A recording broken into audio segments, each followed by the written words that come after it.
জয় নিতাই, জয় নিতাই, জয় গৌর, জয় নিতাই গৌর। নিত্যানন্দ প্রভু কে? কে নিত্যানন্দ প্রভু? বললেন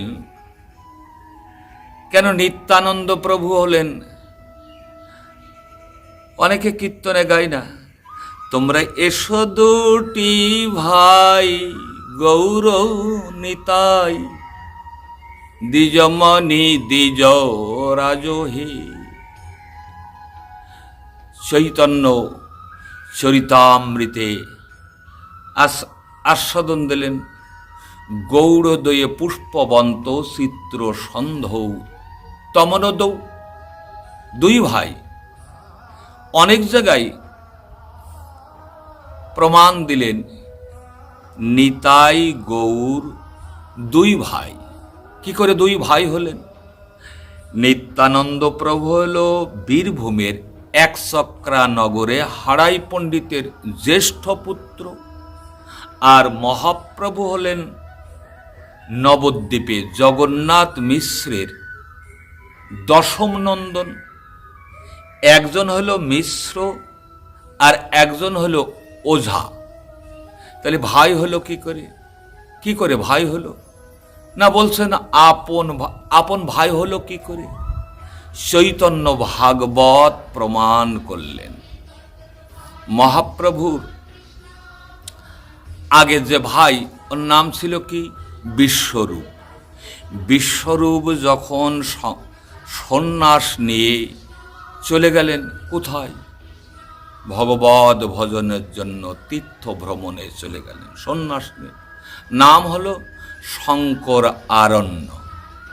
তো শঙ্কর আরণ্য তীর্থ ভ্রমণ করতে করতে পৌঁছে গেছেন কোথায়? বীরভূমে হারাই পণ্ডিতের হাড়ো ওঝার বাড়িতে। যেই বললেন যে আমি তীর্থ ভ্রমণে যাব, তা আমার সাথে একজন উপযুক্ত ব্রাহ্মণ চাই।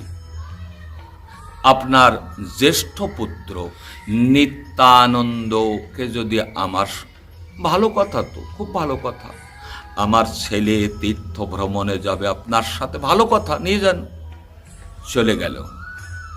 চলে যেয়ে আর চৈতন্য ভাগবতে কিন্তু শঙ্কর আরণ্যের কথা আর নেই। সব জায়গায় ভ্রমণ করছেন নিত্যানন্দ প্রভু। এ প্রান্ত থেকে ও প্রান্ত, বৃন্দাবন, গয়া, কাশী, শ্রীখাত, সমস্ত জায়গায় ভ্রমণ করছেন নিত্যানন্দ প্রভু। তাহলে এই শঙ্কর আরণ্য, যিনি বিশ্বরূপ সন্ন্যাস নেওয়ার পর নাম হলো শঙ্কর আরণ্য, এই শঙ্কর আরণ্য গেলেন কোথায়? কোথায় গেলেন? শঙ্কর আরণ্য শঙ্কর্ষণ। তো তাই ওই কি করলেন? নিত্যানন্দ প্রভুর ভেতরে প্রবেশ করলেন, শঙ্কর্ষণ ঢুকে গেলেন। সেই দিন থেকে শঙ্করারণ্য আর নাম থাকলে না, হলো নিত্যানন্দ প্রভু। তাহলে নিতাই ভাই হলেন না, দাদা হলেন।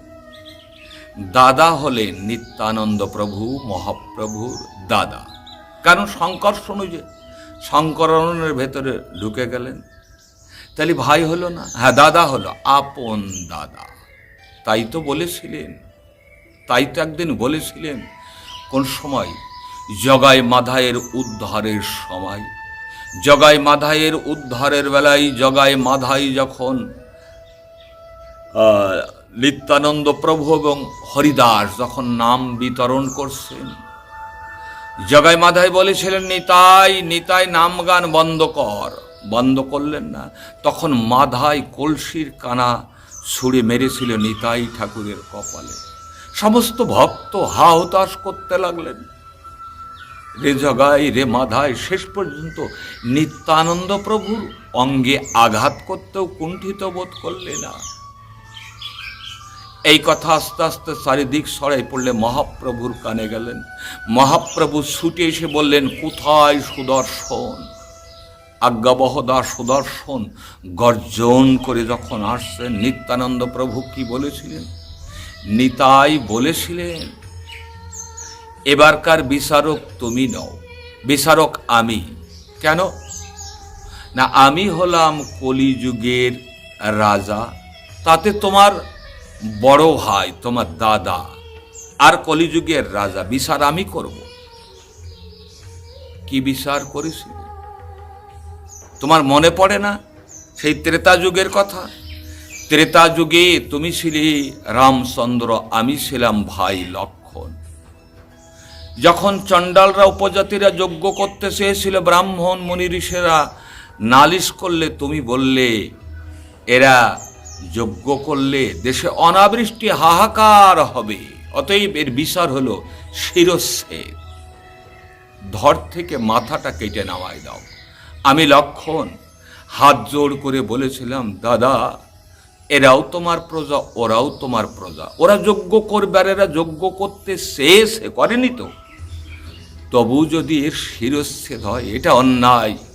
তুমি বলেছিলে লক্ষণ আমি অযোধ্যার রাজা, তাতে তোমার বড় ভাই, এ বিচার এ কার্য তোমাকেই করতে হবে। আমি কেঁদে কেঁদে বলেছিলাম, দাদা কোনোদিন কোনো যুগে যদি বড় ভাই হতে পারি, রাজা হতে পারি, সেই দিন বিচার আমি করব। আসলো ত্রেতা যুগ, বড় ভাই সেই লক্ষণ বলরাম হইলেন বটে, কিন্তু রাজা তো হতে পারলেন না, বিচার করতে পারেননি।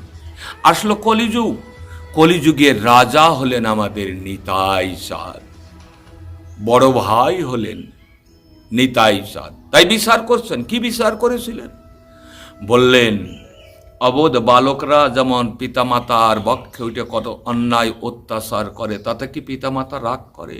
অবোধ বালক না হয় জগাই মাধাই বোঝে না, না হয় কলসির কানা মেরেছে না হয় কলসির কানা, তাই বলে কি প্রেম দেব না? ওরে জগাই ওরে মাধাই হরিবল বলে একবার বক্ষে আয় ভাই। এই আমাদের নিতাই সাদের বিচার। নিতাই হলেন মহাপ্রভুর বড় দাদা, তাতে নিতাই হলেন রাজা। এই আমরা সংক্ষেপে নিত্যানন্দ প্রভুর সংক্ষিপ্ত পরিচয় পেলাম। নিতাই